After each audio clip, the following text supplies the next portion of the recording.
Your cruise vacation doesn't start when the ship leaves port. It starts the moment you wake up on embarkation morning. And after dozens of cruises, we've learned those first few hours can either make your vacation feel effortless or create stress that follows you for the rest of the week. We have cruised numerous times, and along the way, Erika and I have learned one major lesson. Embarkation day can either be the most exciting day of your entire vacation or a total logistical nightmare. Seriously, we've seen it all. We've watched people panic at the desk because they forgot their passports. We've seen parents dragging exhausted kids through the terminals. And we've seen passengers paying hundreds of dollars more for things that they really didn't need to be purchased or they could have got a better price on. And yes, we've even seen people miss the ship entirely because of mistakes that were 100% avoidable. Back in the day, Eric and I were one of those couples who missed the ship. But that story will have to wait for another day. So today, I'm taking you along with our family from the exact moment we leave our hotel until the ship sails away. I'm sharing exactly what we do, what we've learned the hard way, and the simple shifts that make embarkation day completely stress-free.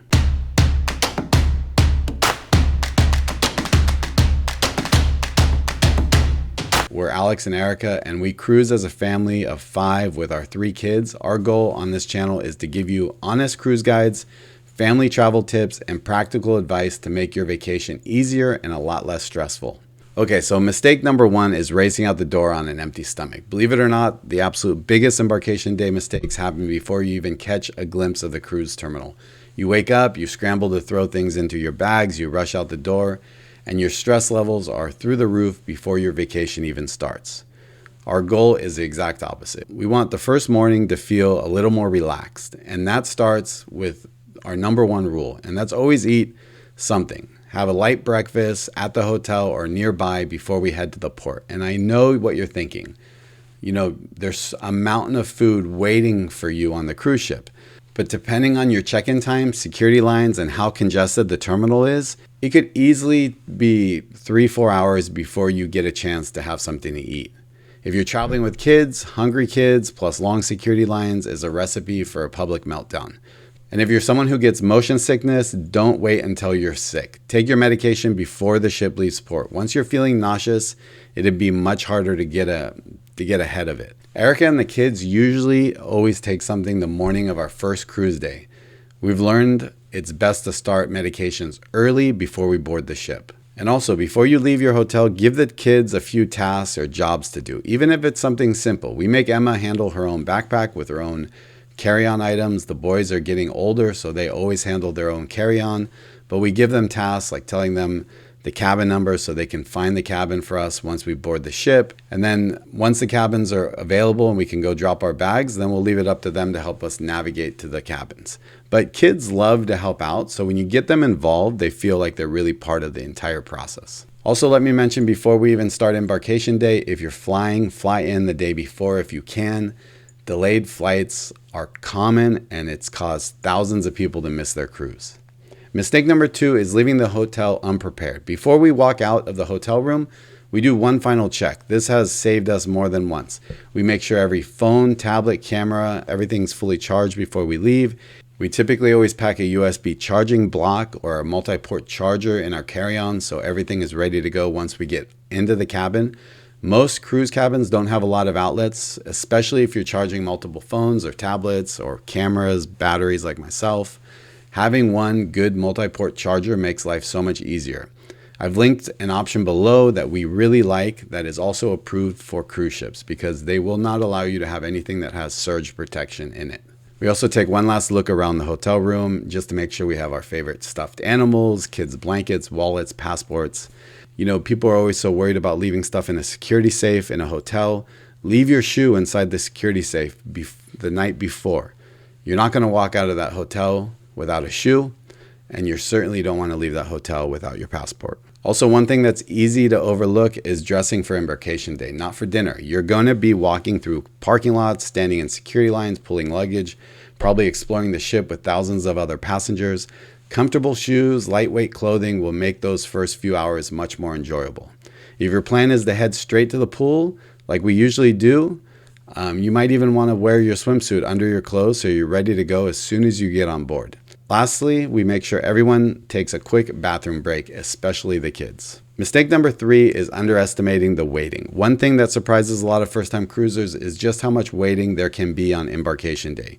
You might wait in the hotel lobby, then you're waiting for a shuttle or an Uber, then at the cruise terminal, then you got to get through security lines. Most of these waits aren't very long, but they can definitely add up. So if you're traveling with young kids, throw a few easy snacks into a backpack, some granola bars, crackers, fruit snacks, whatever it is. Whatever your kids like, hopefully you won't need them, but if your boarding is taking longer than expected or your kids start getting hungry, those snacks can be a real lifesaver.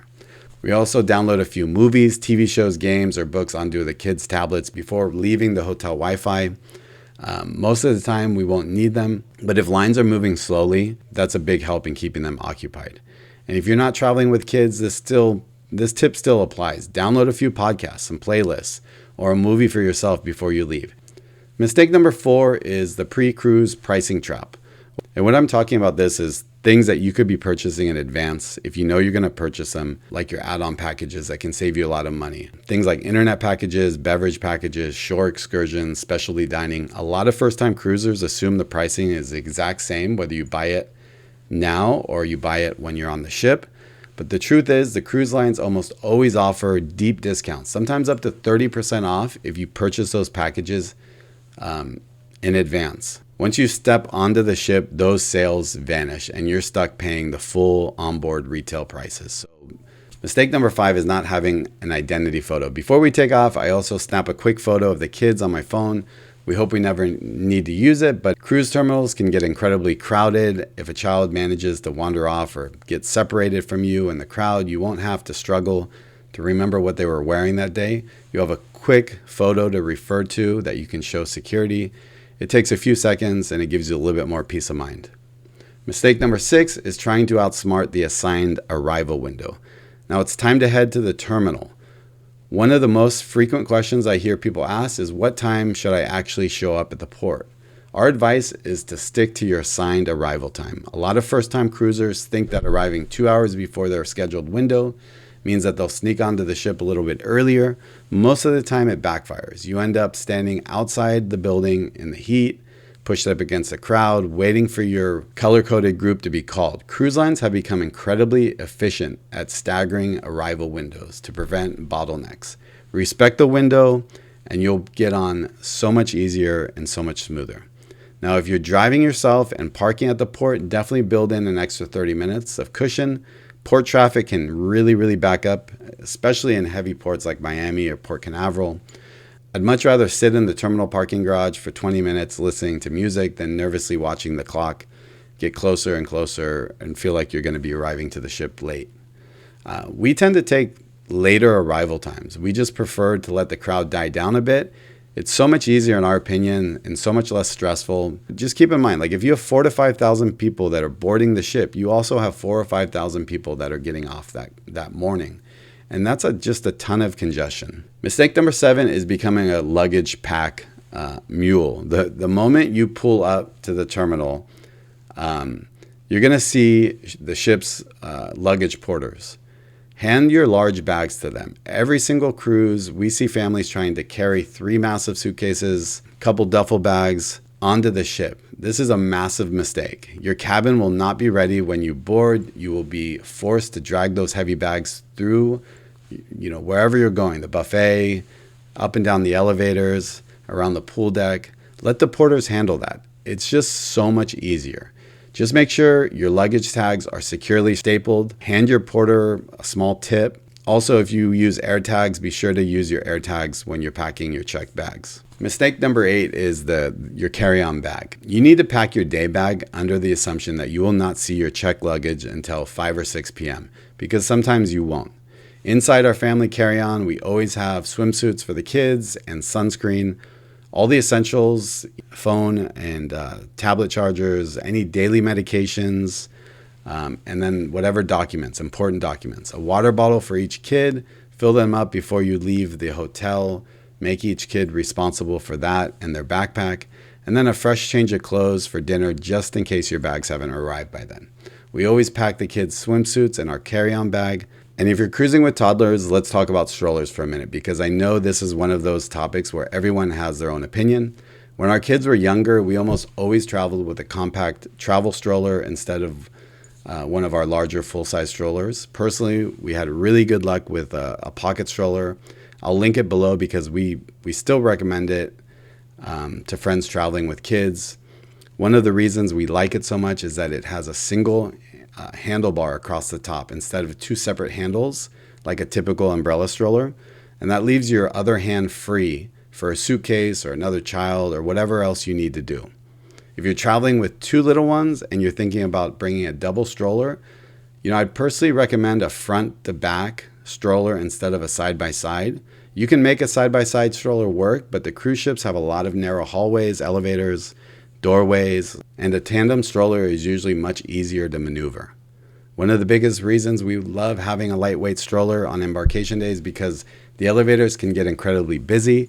There have been plenty of times where I just folded the stroller with one hand, picked up one of the kids with the other hand, and took the stairs instead of waiting 5 or 10 minutes for an elevator. And the elevators can be a real mess on embarkation day. So usually try to avoid the midship elevators, use the stairs if you can, or walk to the forward or the rear elevators on the ship, and they're usually much less congested. Mistake number 9 is walking into the chaos of the buffet.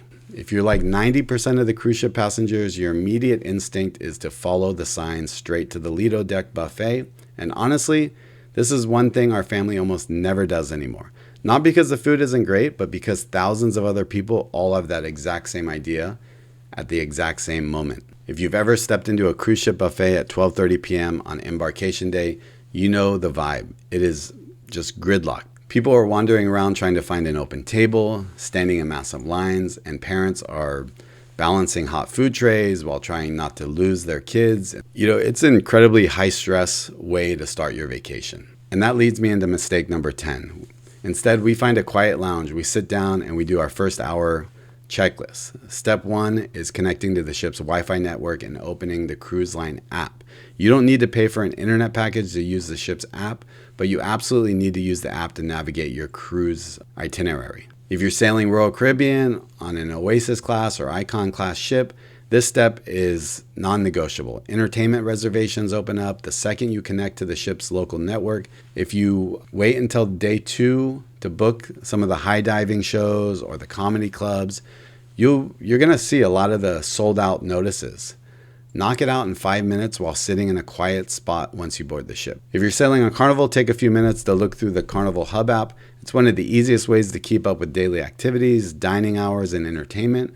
On Disney Cruise Line, the Navigator app is going to be your best friend all week for character appearances and youth programming. And for MSC or Norwegian, use the app to confirm your specialty dining reservations or complete your digital safety briefings right before your sail away. Mistake number 11 is skipping the kids club open house. If you're cruising with kids, the next step is it's critical. Do not skip the kids club open house on day 1. Whether it's Camp Ocean on Carnival, Adventure Ocean on Royal Caribbean, or the youth spaces on Disney, MSC, or NCL, every line hosts an open house on embarkation afternoon. This is your only chance to walk through the facilities with your kids, meet the youth counselors, and complete the registration paperwork while the space is pretty relaxed. It makes an enormous psychological difference for your kids. Instead of later on dropping them off in a strange room that they've never seen before, they get a chance to explore it with you by their side. Our boys are always 10 times more excited to go back and hang out because they already are familiar with the camp and everything that it has to offer. Mistake number 12 is falling for the lunch bottleneck. Once the kids club is sorted out, we typically go find lunch. But like I mentioned before, we bypass the main buffet entirely. Almost every modern ship has multiple complimentary dining venues open on embarkation day that are completely ignored. Depending on your ship, look for alternative spots like a poolside taco bar or a custom burger joint. There's always indoor pizza places. There's a casual cafe usually. Some cruise lines even open up the main dining room for a quiet sit-down embarkation lunch. You get significantly better service, 0 lines, and a completely peaceful environment to actually talk as a family and map out the rest of your day. Mistake number 13 is if you have the drink package and you have some food in your system, it's tempting to grab that first drink with a little umbrella to celebrate that you are finally on vacation, and you absolutely should. But a word of warning to the wise, pace yourself on day one. We've seen plenty of passengers get a little too enthusiastic with their new beverage packages early in the afternoon. By the time the ship is actually ready to sail away, they're completely wiped out, missing the deck party, skipping their dinner in the evening, or spending their first night on board feeling absolutely miserable. It's a marathon. Drink plenty of water with each of your drinks, and don't think that you have to get all of your value in that drink package the first day or two. Mistake number 14 is treating the cabin like a luggage dump. Around 1 or 2 p.m., an announcement will usually come over the ship's loudspeakers, letting you know the cabins are officially open.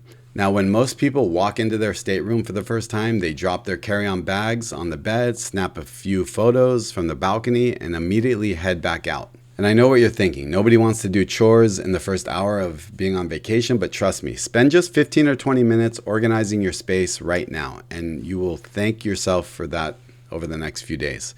If your bags have arrived, unpack them completely the moment you walk in. Clothes go directly into the closets and drawers. Toiletries get lined up in the bathroom, and empty suitcases slide completely out of sight underneath the bed. When you're fitting an entire family into a cruise cabin, clutter equals stress. Cleaning the bags immediately makes the room feel twice as large and instantly makes it just easier to relax.